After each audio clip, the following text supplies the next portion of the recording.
Los primeros conversos cristianos venían del judaísmo. Y a pesar que conocían la ley, el ritual del santuario y todos los rudimentos del Antiguo Testamento, sentían una gran necesidad de aprender más de los apóstoles. Ninguno de estos conversos cristianos, por el hecho de haberse convertido, pretendía dejar de ser judío, sino que ahora en Jesús estaban redescubriendo el propósito por el cual el judaísmo fue levantado.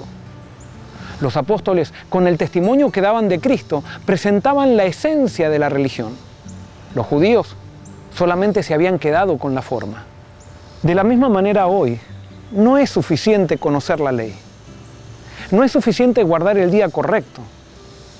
No es incluso suficiente saber acerca del santuario, ni es suficiente practicar un estilo de vida sano.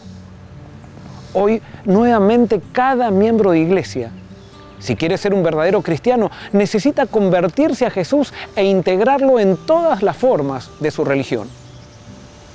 Un adventismo sin Cristo es lo mismo que aquel judaísmo que tuvo que ser enseñado acerca de Jesús. Pero hay que tener en cuenta que, de la misma manera que antaño, el adventismo sin Jesús se resistirá cuando en su seno surja un grupo que haga de Jesús el centro. De la misma manera que antaño, los dirigentes que siguen solamente la forma de la religión intentarán impedir el avance de aquellos que prediquen la esencia. ¿Cuál era el problema que tenían los dirigentes que se opusieron a los apóstoles? Tenían la conciencia intranquila. Las prácticas humanas con las que habían dirigido el templo y que eran contrarias a los principios divinos, ahora comenzaban a estar bajo sospecha ante el poder espiritual con el cual avanzaba este nuevo movimiento que ponía en el centro a Jesús. Esto amenazaba la estabilidad personal de estos dirigentes, ya que para llegar a este lugar donde estaban, ellos habían usado el nombre de Dios para hacerle creer al pueblo que debían seguirlos ciegamente y apoyarlos no importara lo que hicieran. Es así que se habían hecho ricos a costa del pueblo. Habían creado una élite sacerdotal ejerciendo todo el poder del sistema en contra de aquellos que los contradecían y se habían perpetrado en el poder por medio de políticas y estrategias humanas, coartando el pensamiento individual, al cual veían como una real amenaza.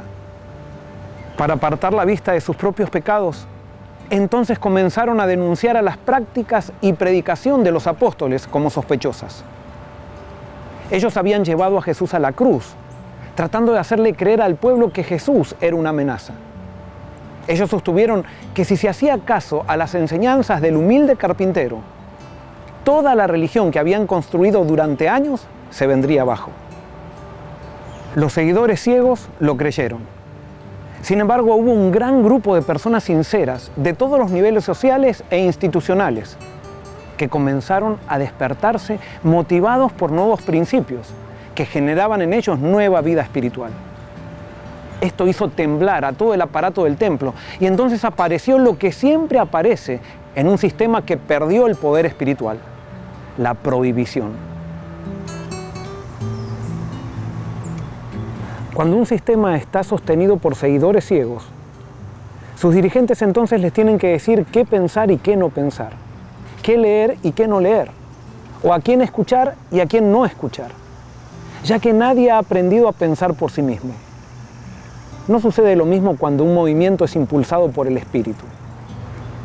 En un movimiento movido por el Espíritu, la prohibición y la compulsión no tienen ningún sentido, ya que cada persona que vive en Cristo sabe muy bien qué es lo que tiene que hacer o no hacer para dar gloria a Dios.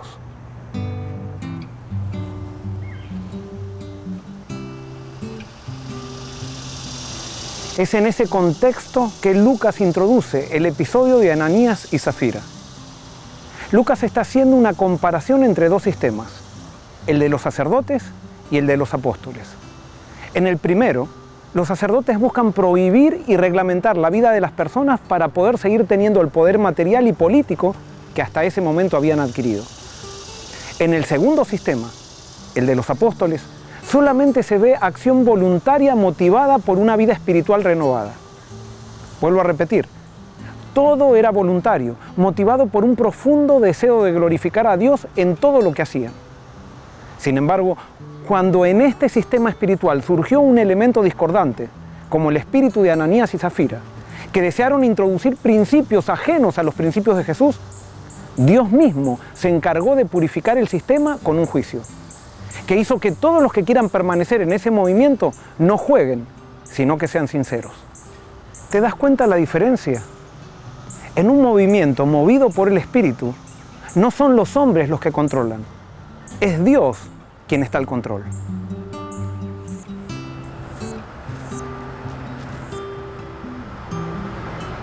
Esa es la razón por la cual muchos no quieren formar parte de un movimiento espiritual, ya que cuando así sucede, allí nadie puede jugar con Dios.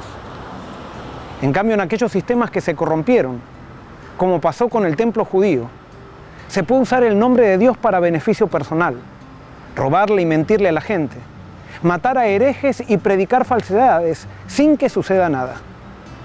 El sistema del templo judío les permitía a los sacerdotes seguir jugando con Dios. En el movimiento apostólico, hacer algo así era un abuso que Dios mismo se encargaba de solucionar por medio de sus juicios. ¿Te das cuenta por qué los sacerdotes pretendían prohibir este movimiento espiritual naciente liderado por los apóstoles? Estos dirigentes tenían la conciencia intranquila y pretendían callar la voz de los apóstoles, ya que el mensaje que predicaban les quitaba el disfraz que habían tejido durante tantos años.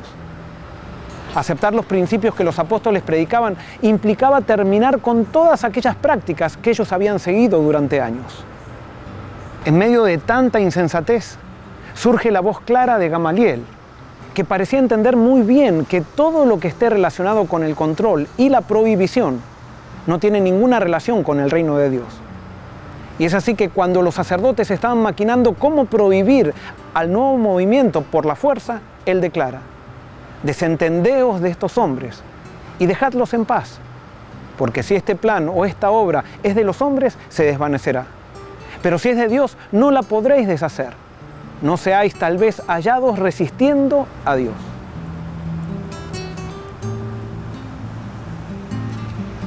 Mis queridos hermanos en Cristo, en estos 5 años estamos orando como iglesia por un reavivamiento y una reforma.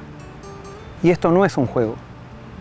Nos hemos puesto de acuerdo como iglesia mundial que eso es lo que queremos y creemos que eso es lo que sucederá, ya que es la voluntad de Dios.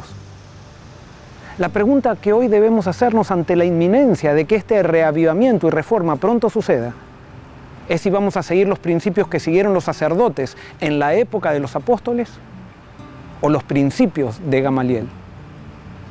De acuerdo a los principios que escojamos frente al surgimiento de este movimiento, mostraremos de qué lado estamos y a quién servimos. Dios no nos ha llamado simplemente a estudiar la experiencia de la Iglesia Apostólica, sino a vivirla.